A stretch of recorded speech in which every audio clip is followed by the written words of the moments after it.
Hello Stockian, मैं हूं Mohit Pathak, founder Stockia and thank you for watching this video. और अगर आप इस वीडियो के माध्यम से मेरे चैनल से पहली बार जुड़ रहे हैं तो चैनल को जरूर सब्सक्राइब कर लीजिएगा एंड बेल आइकन को भी दबा दीजिए ताकि नए वीडियो की नोटिफिकेशन आपको हमेशा मिलती रहे। मैं आपके लिए डेली बेसिस पे प्री मार्केट के वीडियोस और वीकली बेसिस पे वीकली एनालिसिस के वीडियोस अपलोड करता हूं, जिसमें हम सब ये डिस्कस करते हैं प्रॉपर कि कल या फिर पूरे वीक में निफ्टी और बैंक निफ्टी या फिर पूरे मार्केट का क्या व्यू रह सकता है, कहाँ पे बाई कहाँ पे सेल करना चाहिए और उससे जुड़ी हुई कौन सी चीजें हैं जो हमें हमारे मार्केट को अफेक्ट कर सकती हैं। और प्रॉपर बाई एंड सेल का लेवल होता है और आपको मेरा फॉर्मूला पता है। मैं इसके लिए डेटा, चार्ट और ग्लोबल क्यूज इन तीनों के एनालिसिस करता हूं, तब जाकर के मैं आपके सामने कुछ रिजल्ट रखता हूं। और अभी तक हमने जो भी करते आए हैं, कुछ मतलब देखा जाए कभी कभी गड़बड़ हो जाती है, बट मोर और लेस जो सक्सेस रेट है वो काफी हाई है। तो अब हम उसी को शुरू करेंगे। ये वीकली एनालिसिस है, हम अगले वीक में देखेंगे जो कि शुरू हो रहा है 7 अगस्त से लेकर के 11 अगस्त। इस वीक में अच्छी खासी न्यूज़ भी आने वाली है और काफ़ी मार्केट के पैरामीटर्स जो निकल के आएंगे उनके बारे में हम डिस्कस करेंगे। क्या न्यूज़ है, क्या क्या सेंटीमेंट बन सकता है, ग्लोबल क्यूज़ को भी डिस्कस करेंगे, डेटा क्या बोल रहा है उसको भी डिस्कस करेंगे, तब जाकर के हम अंडरस्टैंड करेंगे कि मार्केट हमारा कैसा रह सकता है। लेकिन इसके लिए प्रॉपर अच्छे से बने रहिए और नोटबुक ले लीजिए ताकि नोट करिए आप चीज़ों को, और चार्ट पे आप हमेशा ड्राइंग कर लिया करो कि कहाँ पे बाई कहाँ पे सेल क्या होना चाहिए, और तब आपको सही तरीके से इसका यूज मिल सकेगा। और एक रिक्वेस्ट है कि आप मेरे टेलीग्राम चैनल को भी ज्वाइन कर लें और ट्विटर आईडी को भी फॉलो करिए। इससे बेनिफिट ये होगा कि मैं जो अपडेट्स होती है वो आपको यहाँ पे टेलीग्राम चैनल पे लाइव मार्केट में देता हूँ, तो इसका बेनिफिट आप उठा सकते हैं। ओके, चलिए अब आगे बढ़ते हैं। बट अगले वीक में क्या करेंगे उसके पहले हमने इस वीक में क्या क्या प्लानिंग करी थी और हमारा क्या सही हुआ गलत हुआ, हम उसको देख लेते हैं। ओके, तो आप मेरे अगर फॉलोअर हो तो हमने पिछले वीक में जो डिस्कस किया था इस वीडियो में आपको अच्छे से याद होगा, दैट इज 30 जुलाई से लेकर के 31 जुलाई से लेकर के 4 अगस्त। ओके, हमारा इसमें जो प्लान था वो बेयरिश टू साइडवेज का था और मोर और लेस हमारा जो आइडिया था वो बेयरिश का था। सेल ऑन राइज हमने प्लान किया था। ओके, हमने सपोर्ट और रेजिस्टेंस भी डिसाइड किया था। तो ऑप्शन चेन वाला जो सपोर्ट था वो था 19,400 का और जो रजिस्टेंस था वो 20,000 का था। लेकिन जैसा कि मैंने कहा, सिर्फ चार्ट और या फिर ओपन इंटरेस्ट देख करके नहीं होता, दोनों देख के होता है। तो अब जब हमने फाइनल देखा था चार्ट को, तब जाकर के हमने फाइनल सपोर्ट और रेजिस्टेंस निकाला था, जो कि था 19,300 का सपोर्ट और 20,000 का रेजिस्टेंस। तो ये देख सकते हैं आप, एग्जैक्ट 19,304 से लगभग आपका रिवर्स हो गया और जाकर के क्लोज हुआ है 517 पे। तो 300 का सपोर्ट भी काम किया और 20,000 का रेजिस्टेंस भी काम किया। देखिए, ये जो लेवल्स होते हैं, इन लेवल्स में आप आराम से अगर अपनी कोई नॉन डायरेक्शनल स्ट्रेटजी लगाना चाहते हो तो आप आराम से लगा सकते हो। इसलिए मैं लेवल देता हूँ ताकि आपको एक कॉन्फिडेंस भी हो सके कि इस वीक में मार्केट यहाँ से नीचे नहीं जाएगा, फिर यहाँ से ऊपर नहीं जाएगा। ओके, तो इसके लिए होता है। अब हम चलते हैं आगे, देख लेते हैं हमारे मार्केट ने और क्या किया। तो हम वीकली चार्ट अगर ओपन करें तो वीकली चार्ट में मार्केट जो है हमारा लगभग देखें अगर सीधे सीधे 129 पॉइंट माइनस है पिछले वीक से, और कंटिन्यू 2 वीक में हम सेलिंग देख रहे हैं। यहाँ पे नीचे थोड़ी सी बाइंग हुई है, बट फिर हम आगे डिस्कस करेंगे कि क्या हो सकता है। हमारा जो अभी का चार्ट पैटर्न है वो उसमें कोई बहुत फर्क नहीं है, ये नॉमिनल करेक्शन है, ये होता रहता है, ऐसा बहुत बार हुआ है। ओवरऑल जो ट्रेंड है वो कंटिन्यू रह सकता है, जो मेन ट्रेंड हमारा बुलिशनेस का है वो कंटिन्यू है, इसमें कोई भी दिक्कत नहीं है। बट अब चूंकि यहाँ पे जो चीजें हुई हैं हम इनको डिस्कस करेंगे और आगे क्या कर सकते हैं उसको समझेंगे। इसके साथ साथ मैं ग्लोबल क्यूज की भी एनालिसिस करता हूं आपके लिए। तो जो हमने डॉलर इंडेक्स के लिए किया था कि डॉलर इंडेक्स बुलिश है आपका, यहाँ पे मैं अगर डेली चार्ट लगा दूं तो डॉलर इंडेक्स के भी हमने किया था कि बुलिश है, यहाँ पे देखिए। और ये 31 जुलाई वहां से ये सीधे सीधे ऊपर चला गया था, उसके बाद अब ये नीचे आ रहा है, तो हम इसको फिर से डिस्कस करेंगे। बट हमारा इसमें बुलिश का प्लान था और ये ऊपर गया।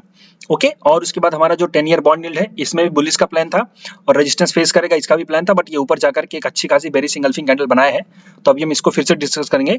बट इसमें जो प्लान था वो भी बुलिशनेस का था। क्रूड ऑयल का भी हमारा प्लान बुलिशनेस का था, क्रूड ऑयल भी आप देख सकिए अच्छा खासा जा रहा है। तो हम प्रॉपर इसको समझते हैं ताकि आप सही तरीके से ट्रेड कर सको। गोल्ड का जो हमारा व्यू था वो साइडवेज का था, क्योंकि जब तक इसके ऊपर नहीं जाएगा और जब तक इसके नीचे नहीं जाएगा तब तक कोई सही इसमें डायरेक्शनल ट्रेड नहीं मिलेगा, तब तक के लिए ये साइडवेज है। ओके, अब हम डिस्कस करते हैं कि अगले वीक में क्या हो सकता है, बट उसके पहले हम ये देख लेते हैं कि अगले वीक में क्या क्या न्यूज है। तो फॉर्मेट पता है आपको मेरा, हम डेटा, ग्लोबल क्यूज और न्यूज इन सब की एनालिसिस करते हैं। और अगर ये वीडियो अच्छा लगे तो एक रिक्वेस्ट है कि आप मेरे चैनल को सब्सक्राइब करिएगा एंड वीडियो को लाइक करिएगा, अपने दोस्तों के साथ भी शेयर करिए ताकि आपको इसका बेनिफिट मिल सके और उन सबको बेनिफिट इसका मिल सके। अब हम आगे बढ़ते हैं और समझते हैं न्यूज। तो अगले वीक में जो न्यूज निकल के आएंगी, कुछ इंपॉर्टेंट चीज मैं बता देता हूँ, यहाँ पे आप इसको देख सकते हैं। कुछ रिजल्ट्स हैं उसमें कोई फर्क नहीं पड़ेगा। एक बैंक ऑफ जापान का है, बट इसमें भी इससे भी हमारे मार्केट को बहुत ज़्यादा फर्क नहीं पड़ेगा। हमारे मार्केट को जो फर्क पड़ेगा वो पर्टिकुलर किसी सेक्टर को पड़ेगा, जो कि है चाइना का इंपोर्ट और एक्सपोर्ट का डेटा। चाइना का इंपोर्ट एक्सपोर्ट का डेटा जब आएगा तो उससे असर पड़ेगा। आप ये चीज याद रखो, अगर चाइना का इंपोर्ट का डेटा बढ़ा है और इंपोर्ट का डेटा अगर बढ़ गया तो वो जिस सेक्टर के लिए बढ़ेगा उस सेक्टर में रैली दिखेगी आपको, ये चीज मान के चलो। और अभी मैं आपको हमेशा से बोला मेटल सेक्टर, ये मैं आपको जब मैं गांव में था मार्च में, यहाँ वहां से मैं बोलता आ रहा हूँ कि मेटल सेक्टर पे फोकस करो, मेटल सेक्टर पे फोकस करो, फार्मा सेक्टर पे फोकस करो। और आप देख सकते हो फार्मा तो अच्छा खासा चल रहा है, मेटल भी अच्छा खासा चल ही रहा है। हिंदुस्तान कॉपर आप देख लीजिए, तो ये बेनिफिट होता है। तो अगर इसके चाइना के इंपोर्ट नंबर्स आ गए बढ़ के, मतलब कि चाइना के इंपोर्ट बढ़े हुए हैं, सो डेफिनेटली जिस सेक्टर के इंपोर्ट बढ़े होंगे उस सेक्टर में रैली आएगी। आप वहां पे अंडरस्टैंड कर सकते हैं, ये चीज आप याद रखिए। एक्सपोर्ट के डेटा से इसके एक्सपोर्ट के डेटा से हमें कोई फर्क नहीं पड़ता, इंपोर्ट के डेटा से हमें फर्क पड़ता है। बिकॉज जो चाइना है एक बहुत बड़ा कंज्यूमर है, और यहाँ पे अगर जो चीजें कंज्यूम हो रही हैं, यानी कि जो इंपोर्ट हो रही हैं, उसका बेनिफिट मिलता है। जैसे कि अभी देखिए क्रूड ऑयल, जैसे इसमें एक अजम्पशन निकला था कि क्रूड ऑयल का कंजम्पशन शुरू होगा चाइना में फिर से, और डिमांड वापस से लौट रही है, तो आप ये देखिए क्रूड ऑयल कैसे रैली कर गया। और हमने यहाँ पे डिस्कस किया था कि अब ये ऊपर चला जाएगा, तो वहां से अगर हम देखें तो 9, एक बार इसको चेक कर लेते हैं कितना ऊपर गया। ये देखो जो मेरी वीकली एनालिसिस होती है ना, ये पूरा सब 800 पॉइंट लगभग ऊपर है क्रूड ऑयल। ये हमने डिस्कस किया था जुलाई वाली सीरीज में, आप याद रखो। तो पॉइंट ये होता है कि जो मेरी ग्लोबल क्यूज के मतलब ये जो वीकली एनालिसिस होती है उसमें सब कुछ इंक्लूडेड हो जाता है। आप यहाँ सब पे अगर मल्टी एसेट ट्रेडिंग कर रहे हो तो आपको बेनिफिट मिलेगा, और ये प्रॉपर लेवल्स के साथ विथ रीजन कि भाई क्यों ऐसा हो सकता है। तो रीजन ये था कि वहां पे जो चाइना की डिमांड है वो थोड़ी सी एक्सपेक्टेशन है कि बढ़ जाएगी, यानी कि वहां पे कंजम्पशन बढ़ रहा है। और जो हमारे ओपीईसी के भाई साहब हैं वो लोग जो है कि मतलब ओपीईसी प्लस जिसको हम बोलते हैं ओपेक प्लस, जो ऑयल प्रोड्यूसर कंपनी है, वो लोगों ने सिंपली क्या किया था, प्रोडक्शन कट किया था। तो प्रोडक्शन कट है तो डिमांड वैसे ही रहेगी, तो उसमें क्या होता है कि प्राइस बढ़ जाता है। ये बेसिक फंडा है इकोनॉमी का, आपको पता होगा। ओके, हम इस पे फर्दर डिस्कस करेंगे, बट सबसे पहले अपने मार्केट को देख लेते हैं। तो यही चीज मैं बता रहा हूँ कि सिंपली आपका अगर चाइना के इंपोर्ट वो भी जिस सेक्टर के बढ़ेंगे तो उस पर बेनिफिट होगा, उस सेक्टर के स्टॉक्स को आप फोकस रखिएगा। अब उसके बाद यूएस ट्रेड बैलेंस, ये यूएस के लिए सही है, हमारे लिए नहीं। ओके, हमारे लिए उतना ज्यादा नहीं होगा, यूएस के लिए होगा। हमारे लिए है ये वाला। ओके, हमारे लिए ये चीज है। अब चूंकि इंडिया में इन्फ्लेशन, ये देखिए 10 तारीख को इंटरेस्ट रेट का डिसीजन आने वाला, आई थिंक 10 को तो थर्सडे है। ओके, ये लोग हर दिन मतलब हर बार एक्सपायरी को ही रखते हैं, मतलब ये आगे पीछे नहीं कर सकते। तो एक्सपायरी के दिन यानी कि थर्सडे 10 अगस्त के दिन रिजर्व बैंक इंडिया जो है वो हमारा इंटरेस्ट रेट का डिसीजन करेगी। तो ये सबसे इंपॉर्टेंट हमारे लिए है। लेकिन इसमें भी क्या है, इसमें भी ये है कि ऐसा एक्सपेक्टेशन है कि वो फिर से अनचेंज ही रखेंगे। अब अगर बढ़ा देंगे तो सरप्राइज, और घटाएंगे तो घटाने का तो चांस है नहीं, अनचेंज ही रखेंगे। ओके, ये चीज याद रखिए, अनचेंज रखेंगे तो न्यूट्रल है, और अगर बढ़ा देंगे तो वो थोड़ा सा नेगेटिव हो जाएगा। उसके बाद रिजल्ट, तो रिजल्ट का कोई फर्क नहीं पड़ेगा। उसके बाद US inflation and jobless claim, ये बहुत इंपॉर्टेंट है। ओके, तो ये आपको आएंगे, और यूएस का मंथली जो भी डेट है वो मतलब क्या निकल के आना हो, तो इससे वो क्रूड ऑयल का डिसीजन पता चलेगा, बट इसको हमारे मार्केट के लिए बहुत ज्यादा फर्क नहीं पड़ेगा। ओके, और deposit and bank loan growth आएगा, ये चीज आप देख लीजिए। India inflation and industrial production आएगा, ये बहुत जरूरी है। और यूके की जीडीपी, इसका भी बहुत असर आएगा। और यूएस का कंज्यूमर सेंटिमेंट, ये बहुत जरूरी है। ये इससे प्रॉपर पूरा पता चलेगा कि भाई महंगाई कहाँ पे है और क्या आगे चल के हो सकती है। तो अगले वीक में काफी ज्यादा चीजें हैं, आप इसको याद रखिए अच्छे से। बट ट्रेड तो करेंगे, ट्रेड करने में कोई दिक्कत नहीं है, लेकिन प्रॉपर चार्ट के लेवल्स और रिस्क मैनेजमेंट के साथ। अब चलिए डिस्कस कर लेते हैं कि हमारा ग्लोबल क्यूज क्या कह रहा है। तो ग्लोबल क्यूज में हमने न्यूज समझ लिया, उसके बाद हम समझते हैं डॉलर इंडेक्स को।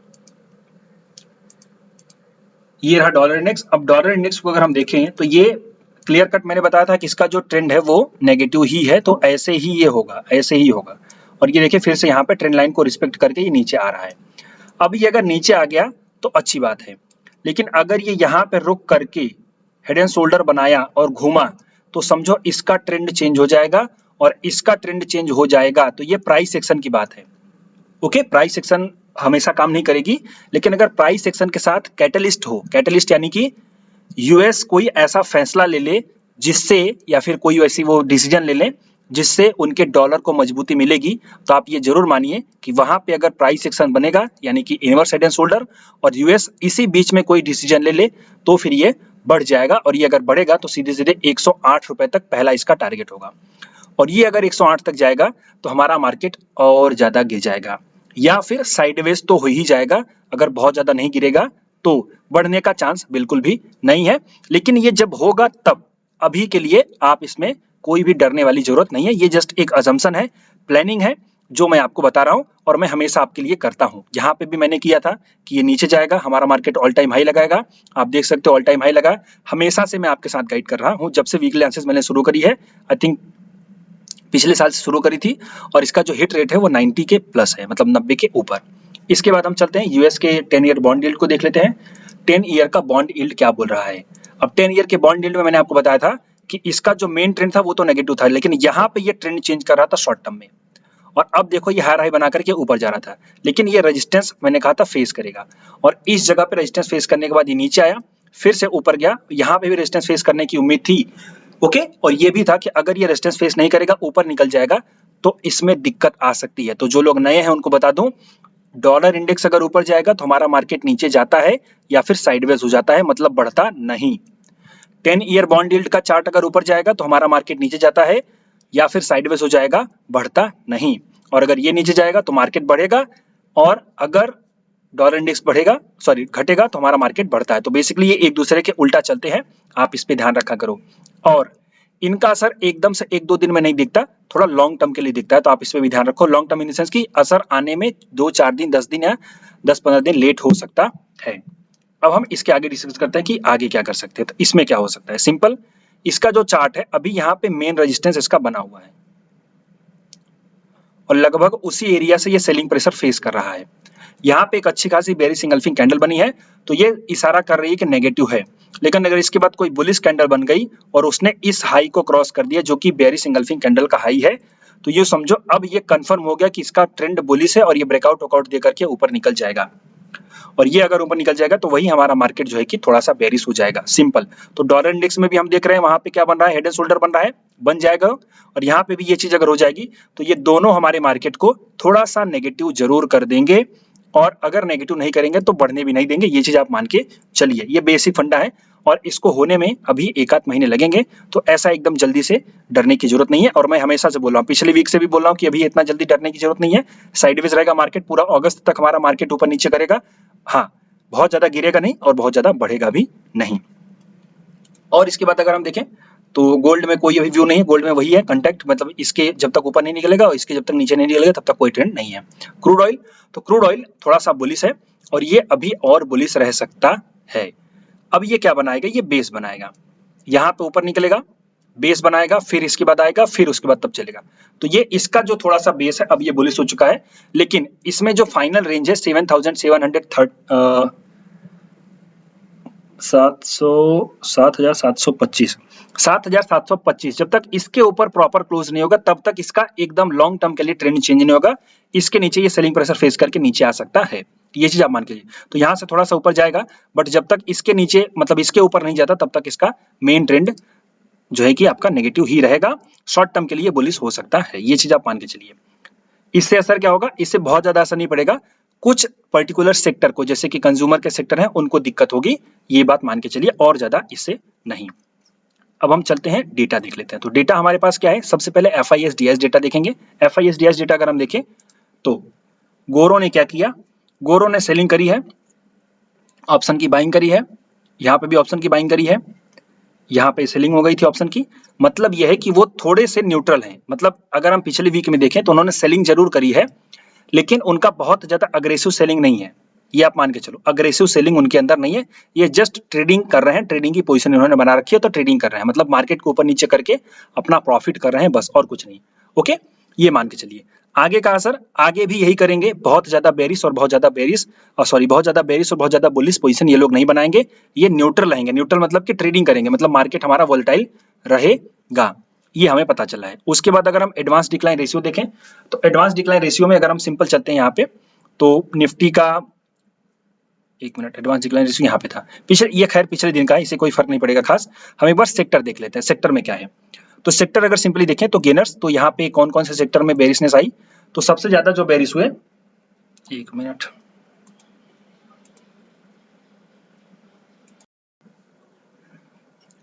ओके, तो हम यहाँ पे देखते हैं कि सबसे ज्यादा गिरे कौन। ओके, अब गिरने वालों की संख्या क्या है, कौन से सेक्टर ज्यादा गिरे, तो आपको पता है रियलिटी सेक्टर सबसे ज्यादा गेन किया था, और वही सबसे ज्यादा गिरा है। मतलब यहाँ पे अगर देखें तो 4.2% का लगभग यहाँ पे फॉल आया हुआ है। उसके बाद 4.1% पीएसयू बैंक, ये भी बढ़े थे तो ये भी गिरे। एफएमसीजी भी गिरा है 1.7% का, 1.6% कंजम्पशन में है। फाइनेंशियल्स में भी है 1.5% और 1.5% आपका, और अगर चले एमएनसी में भी है फॉल, और इसके बाद ऑटो में भी फॉल है। मतलब ओवरऑल जो सेक्टर चले थे उनमें ही प्रॉफिट बुकिंग हुई है।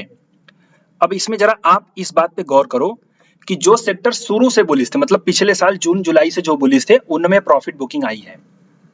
ओके, प्लस इस साल से जो मार्च में जो रैली आई थी उसमें जो सबसे ज्यादा बढ़े थे उनमें प्रॉफिट बुकिंग आई है।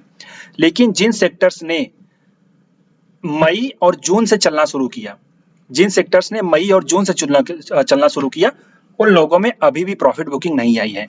तो जरा इन दोनों पे गौर करो। इन दोनों में अगर आप गौर करोगे तो आपको पता चलेगा कि जहां पे अच्छा खासा उनको प्रॉफिट हुआ था वहां से वो ट्रांसफर होकर के उस जगह पैसा डाल रहे हैं जो अभी अभी बुलिश हो रहा है सेक्टर। बेसिक अंडरस्टैंडिंग अगर आप इसको नहीं पकड़ सकते तो फिर आपको थोड़ा और रिसर्च करने की जरूरत है और आपको सीखने की जरूरत है। और आपको अगर सीखना है तो हर महीने मेरी नई बैचेस चलती रहती हैं। आप ये वाला वीडियो देख सकते हैं। होम पे अगर आप क्लिक करोगे, यहाँ पे एक वीडियो है, इसमें मैंने अपनी क्लासेस के बारे में पूरी डिटेल दे रखी है। तो आपको अगर सही लगे तो आप ये वीडियो देखिए और उसमें पूरी डिटेल है। हर महीने नई बैचेस चलती रहती हैं। अगले महीने की जो बैच है वो 20 सितंबर से चालू होगी, यानी कि 20 सितंबर। तो 20 सितंबर की बैच आप ज्वाइन करिए। और अगर ये वीडियो देखने के बाद कोई कंफ्यूजन हो जाए तो इस नंबर पे कॉल कर सकते हैं। और मेरे कमेंट बॉक्स में मेरे व्हाट्सएप ग्रुप का भी नंबर है, मतलब लिंक है, तो आप उसको ज्वाइन करिए। वहाँ पे फ्री ऑफ कॉस्ट आपको अपडेट्स मिलती रहेगी।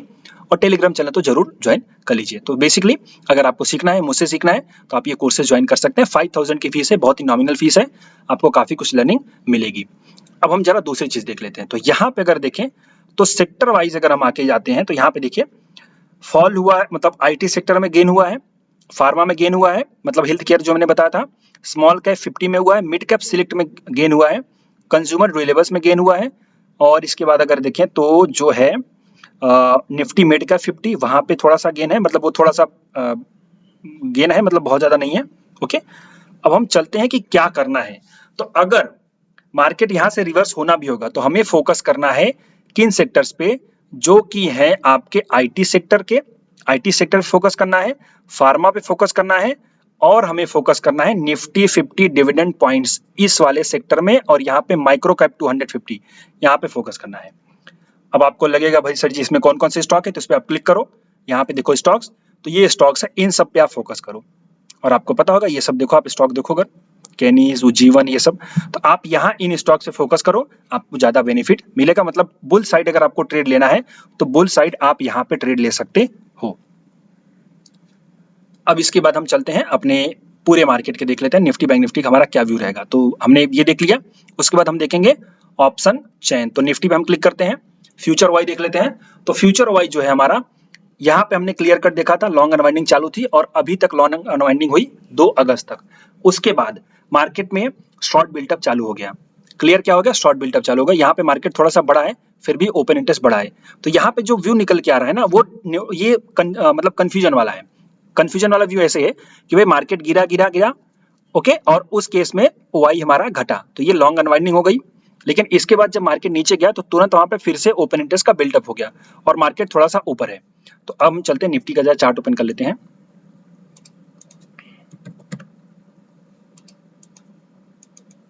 यहाँ देखिए इस जगह पे यहाँ से गिरा और यहाँ पे थोड़ा ऊपर हो गया। तो इस केस में जो ओआई का बिल्डअप है, तो ये चूंकि मेन ट्रेंड नेगेटिव ही है तो हम इसको नेगेटिव ही मानते हैं। लेकिन अभी मैं इसको न्यूट्रल मानता हूं कि ये जो पोजीशन बनी है ये न्यूट्रल पोजीशन है। इसमें कोई बहुत ऐसी पोजीशन नहीं बनेगी जो मार्केट को डायरेक्शन प्रोवाइड कर सकती है, या तो बुल साइड या फिर बेयर साइड। तो मैं इसको न्यूट्रल मानता हूं, ये मेरे एक्सपीरियंस के बेस पे मैं कह रहा हूं। ओके, बट जो थ्योरी है, जो बुक का रूल है, वो ये कहता है कि भाई आपका अगर प्राइस थोड़ी सी बड़ी है, ओपन इंटरेस्ट बढ़ा है, तो लॉन्ग बिल्टअप माना जाता है। तो मैं अभी उतना लॉन्ग बिल्टअप यहाँ पे देने को तैयार नहीं हूँ। हाँ, चार्ट में मैं दिखाऊंगा तो आपको और ज्यादा क्लियर हो जाएगा। ओके, न्यूट्रल, यहाँ पे मेरा जो व्यू है वो न्यूट्रल है। ऑप्शन चेन देखें तो ऑप्शन चेन पे जो हम देखेंगे यहाँ पे सिंपली 1.04 का पीसीआर है। और आपको पता होगा पिछले वीक में ये जो पीसीआर था ये कम था, अभी पीसीआर बढ़ गया है। तो पीसीआर बढ़ गया है तो यहाँ पे क्या निकल के आ रहा है, वो बुलिशनेस का। अब अगर हम इसको यहाँ से कंबाइन करें तो हमारा फाइनल व्यू क्या निकलेगा, तब थोड़ा सा बुलिशनेस का है, थोड़ा सा बुलिशनेस क्या निकल के आएगा, थोड़ा सा बुलिशनेस, इसको याद रखो। लेकिन फाइनल हम चार्ट को देखेंगे तब जाकर के समझ में आएगा कि क्या कर सकते हैं। तो अभी जो हमारा सपोर्ट है, स्ट्रॉन्गेस्ट सपोर्ट 19,500 का है, इस महीने के लिए, लेकिन हम अगले वीक के डिस्कस करें तो अगले वीक के लिए 19,500 है। और रेजिस्टेंस जो है वो अभी स्ट्रॉन्गेस्ट रेजिस्टेंस है 20,000 का, उसके पास तो जाने की उम्मीद ही नहीं है। नजदीक का देखें तो नजदीक का जो हमारे पास रेजिस्टेंस है ये देखिए 19,500 का ही है, प्लस 19,600 का है, 19,700 का है, बिकॉज इस जगह पे यहाँ पर अगर देखेंगे तो कॉल का ओवाई बहुत ज्यादा है।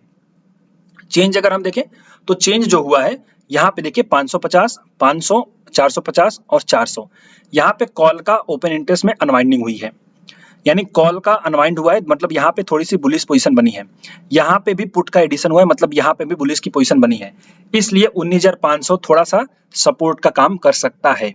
लेकिन स्ट्रॉन्ग सपोर्ट बनने के लिए मुझे देखना है 19,500 के ऊपर 1-2 दिन तक टिकता है कि नहीं, तो ही हम समझेंगे फर्दर और बुलिशनेस आ सकती है। लेकिन अगर ऐसा नहीं होता तो हम 500 को सपोर्ट नहीं मान सकते। ओके, तो हम सेफ्टी के लिए क्या करते हैं, सेफ्टी के लिए हम 19,300 को मान लेते हैं सपोर्ट अभी के लिए। 19,300 क्योंकि 19,400 पे तो है, लेकिन ये हो सकता है ट्रेडिंग पोजीशन हो, लेकिन 300 वाला जो है वो फ्रेश मुझे लग रहा है कि 19,300 का हमारा सपोर्ट रहेगा अगले वीक के लिए एज पर दी ऑप्शन चैन।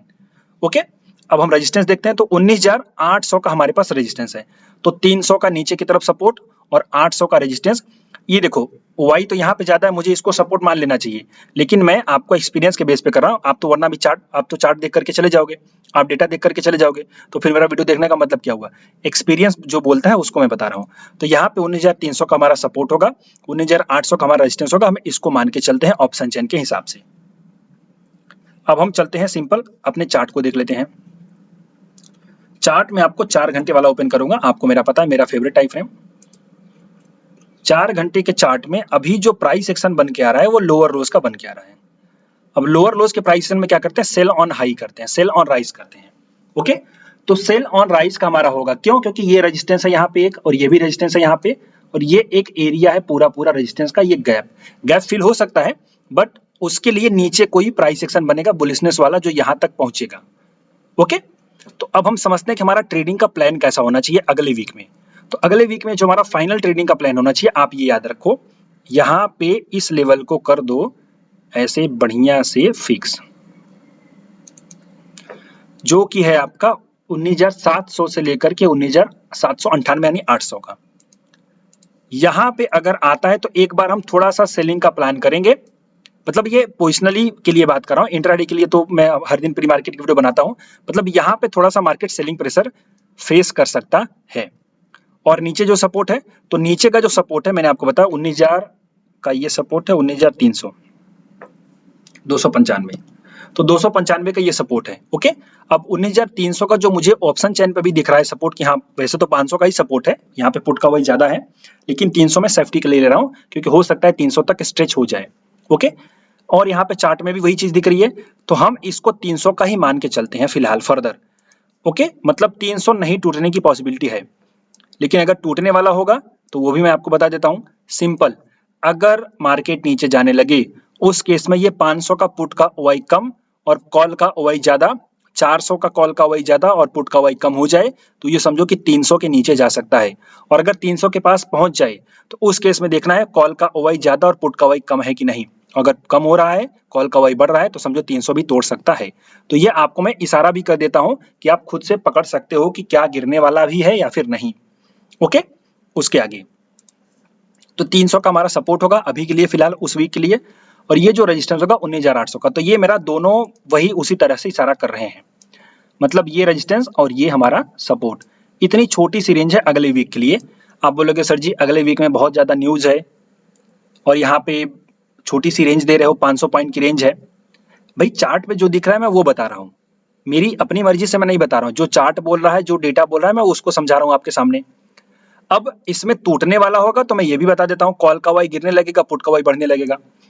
ये टूटने वाला होगा तो पुट का वाई घटने लगेगा, कॉल का वाई बढ़ने लगेगा। तो ये सब तरीके भी तो हैं, आप पता कर सकते हो। लेकिन जब तक ऐसा नहीं हो रहा है तो हम इस लेवल के साथ ट्रेड करेंगे, यही हमारा प्लान होना चाहिए और इसी तरह से ट्रेडिंग करनी चाहिए। अब अगले वीक के लिए फाइनल कंक्लूजन और व्यू निकाल देते हैं। तो अभी के लिए जो हमारा व्यू है वो न्यूट्रल है, यानी मार्केट बहुत ज्यादा वोलेटाइल रहेगा इंट्राडे के बेसिस पे, लेकिन इन और पोजिशनल बेस पे बहुत ज्यादा ऊपर नीचे नहीं होगा। फिर से वही व्यू बन रहा है जो हम बनाते आए हैं लगभग पिछली जुलाई से बनाते आए हैं। आप देख सकते हो बहुत ज्यादा मार्केट इंट्राडे बेसिस पे ऊपर नीचे हुआ है, लेकिन ओवरऑल ये वोलेटाइल ही रहा है। तो ये व्यू हमारा फिर से कायम करेगा और सपोर्ट रेजिस्टेंस मैंने आपको बता दिया 19,800 का हमारा रेजिस्टेंस है और 19,300 का सपोर्ट है। डेली बेसिस पे प्री मार्केट की वीडियोस बनते रहते हैं, तो आप इसको जरूर देखिए ताकि आप वीकली एनालिसिस और इस मार्केट के साथ कंबाइन कर सकें। सेक्टर भी मैंने आपको बता दिया किन सेक्टर पे फोकस करना है। तो आपको अगर ये वीडियो अच्छा लगा, नॉलेज मिला, तो लाइक करिए। कमेंट बॉक्स में अगर कोई डाउट हो तो उसको पूछिए और अपने दोस्तों के साथ शेयर करिए। Telegram channel, Twitter ID and Instagram इन सब पे फॉलो करिए। कमेंट बॉक्स में ग्रुप है, उसको भी ज्वाइन करिए। अभी के लिए इतना ही। Thank you and wishing you all the best.